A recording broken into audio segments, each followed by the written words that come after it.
തട്ടിപ്പിൽ നടന്നത് വൻ ചതിയെന്ന് ക്രൈംബ്രാഞ്ച്. അനന്തു കൃഷ്ണൻ ഉണ്ടായിരുന്നത് 21 ബാങ്ക് അക്കൗണ്ടുകൾ. 11 അക്കൗണ്ടുകളിലായി 548 കോടി രൂപ വന്നു. ഒരു അക്കൗണ്ടിൽ മാത്രം 25,000-ലധികം ആളുകളിൽ നിന്നും തട്ടിയെടുത്തത് 161 കോടിയെന്നും കണ്ടെത്തൽ. പ്രതി രേഖകൾ മാറ്റിയെന്നും ക്രൈംബ്രാഞ്ചിന്റെ കസ്റ്റഡി റിപ്പോർട്ടിലുണ്ട്. സഹിൻ ആന്റണിയുണ്ട്. സഹിൻ, ഗുരുതരമായ പരാമർശങ്ങളാണ്, കണ്ടെത്തലുകളാണ് ക്രൈംബ്രാഞ്ചിന്റെ കസ്റ്റഡി റിപ്പോർട്ടിലുണ്ടായിരുന്നത്. 7 ദിവസത്തെ കസ്റ്റഡി ചോദിച്ചു, പക്ഷേ ഇപ്പോൾ 2 ദിവസമാണെന്ന് തോന്നുന്നു ഈ കസ്റ്റഡി ലഭിച്ചിരിക്കുന്നത്. ഇപ്പോൾ എന്തൊക്കെയാണ് ഈ റിപ്പോർട്ടിലെ പരാമർശങ്ങൾ? വിവരങ്ങൾ.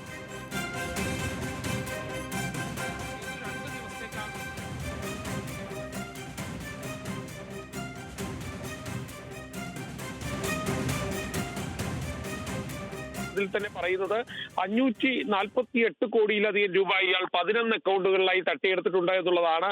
മാത്രമല്ല, ഒരു അക്കൗണ്ടിൽ മാത്രം വന്നത് 168 കോടി രൂപയാണ്. അതും 25,000 പേരിൽ നിന്നാണ് ഈ പണം ശേഖരിച്ചത്.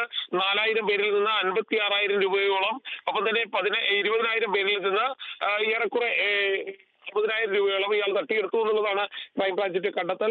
ഈ പണം എങ്ങോട്ട് പോയെന്നോ അത് സംബന്ധിച്ചുള്ള കാര്യങ്ങൾ, ഇത് ആരൊക്കെ വാങ്ങിയെന്നുള്ളതിനുള്ള ഒരു തെളിവ് ഇതുവരെ ലഭിച്ചിട്ടില്ല. ആ തെളിവ് ഉണ്ടാക്കണമെന്നുള്ളത് തന്നെയാണ് ക്രൈംബ്രാഞ്ച് കോടതിയെ ധരിപ്പിച്ചിരിക്കുന്നത്. മാത്രമല്ല, ഈ രേഖകളൊക്കെ പ്രതി മാറ്റിക്കഴിഞ്ഞിരിക്കുന്നു. ഈ രേഖകൾ മാറ്റി ഇടം കണ്ടെത്തണമെന്ന് ക്രൈംബ്രാഞ്ച് കസ്റ്റഡി റിപ്പോർട്ടിൽ ആവശ്യപ്പെടുന്നുണ്ട്. കേസിൽ കൂടുതൽ പ്രതികൾ ഉണ്ടാകാനുള്ള സാധ്യത ക്രൈംബ്രാഞ്ച് തള്ളിക്കളയുന്നില്ല.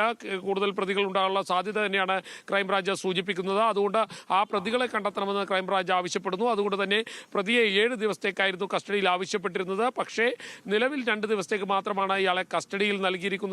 എന്തായാലും ക്രൈംബ്രാഞ്ച് ഇനി ഇയാളെ വിശദമായി ചോദ്യം ചെയ്യേണ്ടിയിരിക്കുന്നു. ചോദ്യം ചെയ്താൽ മാത്രമേ ഈ കേസിൽ ആരൊക്കെ ഉൾപ്പെട്ടിട്ടുണ്ട് എന്നുള്ള കാര്യത്തിൽ ഒരു തീരുമാനം ഉണ്ടാകുകയുള്ളൂ. സേതു.